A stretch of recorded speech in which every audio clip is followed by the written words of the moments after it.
Imagine you are standing alone in the middle of a storm. The wind howls, the rain lashes against your face, and the world around you seems to fall apart. What do? Do you let fear and anger sweep through your mind? Or do you stand firm, silent, and unshaken, like a rock in the raging sea? This moment, this choice, is the test of true strength. Every day, we face storms, not just outside but inside ourselves. Have you ever wondered why some people seem calm even in chaos, while others are broken by the smallest troubles? Why do we sometimes lose control over our emotions, letting anger or sadness decide our actions? The answer lies not in what happens to us, but in how we respond. Imagine a man who loses everything he owns. His home is gone, his plans shattered. Yet, instead of falling apart, he looks calmly at what remains, the strength inside him. This strength, this power to choose his reaction, is what changes everything. Welcome to Book Boost. Here, we explore timeless wisdom that helps you build a life of quiet power and resilience. If you want to learn how to control your emotions and live stronger every day, make sure to like, comment, share, and subscribe. Your journey to a better life begins with understanding what lies within you. The first secret is this: true strength is not about controlling the world outside, but mastering the world inside. As Marcus Aurelius said, you have power over your mind, not outside events. Realize this, and you will find strength. When we stop chasing what we cannot change and focus on our own thoughts and actions, we unlock a calm no storm can break.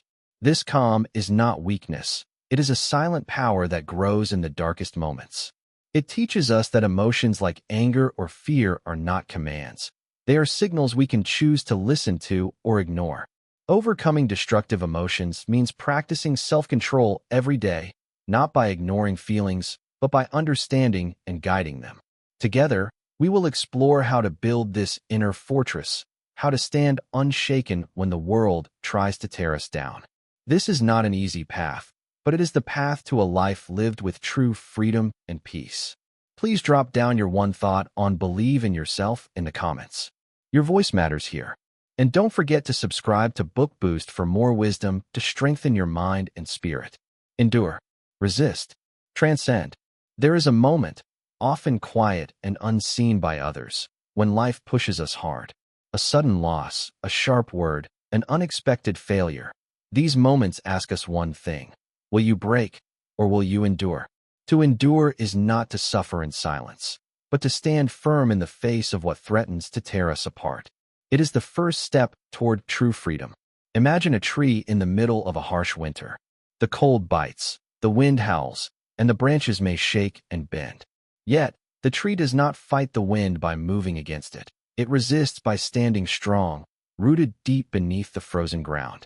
In this simple image lies the secret of enduring pain and hardship. We resist the storm not by ignoring it, but by holding steady, refusing to be uprooted. Every day, we face these storms in the form of challenges, some small, some overwhelming. The difference between those who collapse under pressure and those who rise again is this choice to endure. To resist the urge to give in to despair or anger is the power of the strong mind. It is a power anyone can build with practice. The great Stoic philosopher Seneca once wrote, "Sometimes even to live is an act of courage." This means that endurance itself is heroic. It is not a sign of weakness to feel pain or fear. The true hero is the one who feels these things, yet decides to act with courage anyway. To resist destructive emotions does not mean we have no feelings. It means we refuse to let those feelings rule us. When pain comes, we have two choices: to become a prisoner of that pain or to see it as a teacher. The hardest moments often carry the deepest lessons. They reveal what we are truly made of. Instead of hiding from suffering, we face it with open eyes. We accept what cannot be changed and focus on what is within our control: our thoughts, our responses, and our actions. Imagine a soldier in battle. The chaos surrounds him, noise and fear fill the air. Yet, he moves forward, step by step, because he knows his duty lies in endurance. His mind is not distracted by what he cannot control. He cannot stop the storm of war, but he can control his own will to survive and protect. This is how we must live our lives, not allowing the chaos to overwhelm us, but by moving steadily through it. Resistance is a form of strength that grows from patience. It teaches us to wait without losing hope. It is easy to feel strong when all is well, but true strength shows when everything seems to fall apart. At these times, we learn the value of patience, not as weakness, but as a quiet power that holds the line against despair. The ancient Stoics believed that every obstacle we face is an opportunity to grow.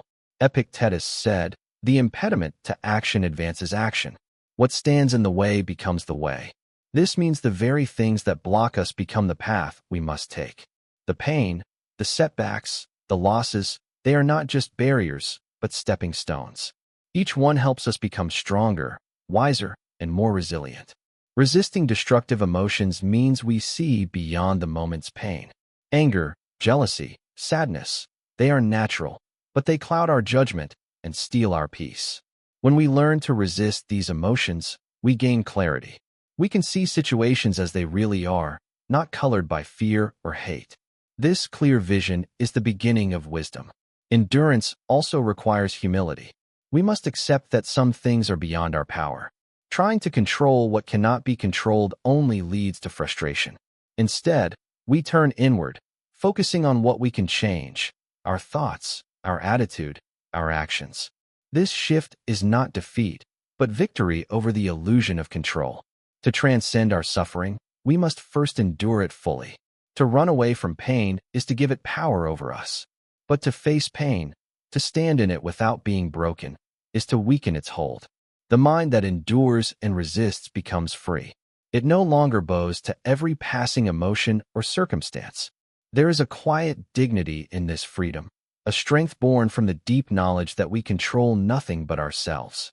No storm outside, no cruelty from others, can break the soul that has learned to endure.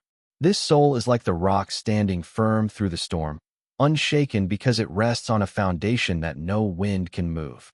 In the face of suffering, we have the power to choose how we respond. We can see hardship as a punishment, or we can see it as a test, a chance to grow stronger in spirit. Every moment of resistance is a moment of victory over weakness. Endurance is not easy. It demands patience, courage, and self-discipline. But it is the path to peace. As Marcus Aurelius said, "The impediment to action advances action. What stands in the way becomes the way." By resisting and enduring, we transform obstacles into our greatest teachers. So when life presses hard, when despair whispers that you cannot go on, remember this: the power to resist and endure lies within you.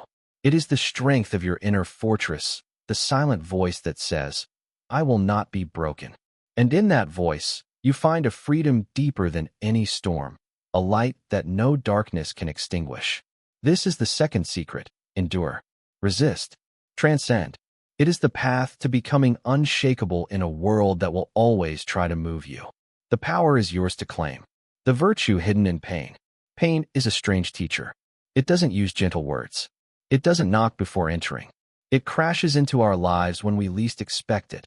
Loss, failure, betrayal, loneliness. And yet, if we are willing to listen, pain carries a message deeper than comfort ever could. We may not like it, but it brings us face to face with what truly matters. It is here, in the ache of suffering, that a quiet truth begins to grow. The strength we seek is born inside the very moments we try to avoid. Most people spend their lives running from pain. They hide from it, numb it, or cover it with distractions. But the Stoic sees it differently. Pain is not our enemy. It is the fire that burns away weakness. Seneca once wrote, "Difficulties strengthen the mind, as labor does the body." What if we stopped asking why we suffer and started asking what the pain is trying to teach us? When we hurt, it feels like something is being taken from us. Our peace, our hope, our sense of control. But what if pain is not taking something away, but giving us a chance to grow? Imagine a person who has lost everything: money, status, reputation. To the world, they look broken. But inside, something unshakable begins to form. They start to see what they truly need and what they never needed at all. This is where virtue lives, not in having, but in being. The Stoics believe that virtue, meaning courage, justice, wisdom, and self-control, is the only true good. Everything else is just a test. Health, wealth, success, comfort, none of it guarantees happiness. And the loss of these things does not mean the loss of who we are. Epictetus, who lived much of his life in slavery, taught that it's not what happens to you, but how you react to it that matters. In this way, pain becomes a gift. It offers us the chance to prove who we are inside. Pain sharpens us. It reveals whether we live according to our values or just speak them when it's easy. Anyone can be kind when life is soft. But can we be kind when we are hurting? Can we be calm when we are under pressure? Can we stay honest when lies would be easier? These are the tests that shape character. And the more we pass them, the more we become unshaken, not because the world is gentle, but because we are. The Stoic does not deny pain. He does not pretend it doesn't hurt, but he refuses to let it rule him. This is not coldness. It's clarity. We do not need to feel less. We need to feel rightly. When we are angry, can we pause and ask, is this useful? When we are sad, can we sit with the feeling and ask, what am I learning? When we are afraid, can we remind ourselves, the worst things rarely destroy us, but our fear of them might. There is a deep kind of peace that comes from facing pain with open eyes. We begin to see that we have survived what we once thought we couldn't. And not only survived, we became stronger. Think of a broken bone. Once healed, it becomes stronger than before. Our minds are the same, but only if we allow the healing to come from within, not just from escaping the hurt. In this journey, we must also remember, we are not alone. Every person you pass in the street is carrying some invisible weight, a silent struggle. The Stoics understood that we are all brothers and sisters in the school of hardship. That's why they practiced compassion, not as weakness, but as strength. Helping others through their pain makes our own more meaningful. It reminds us that we are not trapped in our suffering. We are connected through it. To live well, we must learn to suffer well. That doesn't mean seeking pain. It means not wasting it when it arrives. Use it. Let it push you deeper into wisdom, into patience, into quiet strength. Let it remind you that everything outside can be taken, but your mind, your values, your soul, those are yours to protect. Pain will visit us all, but whether it leaves behind bitterness or growth, that is our decision. And in that decision, we hold power. The power to transform. The power to walk forward, scarred but stronger. The power to become unshaken. Let us not wish for a life without struggle. Let us wish for the strength to face it. That is the Stoic way. And when we walk this path, hand in hand with our pain, we begin to understand. The virtue we long for was never out there. It was always waiting inside the wound.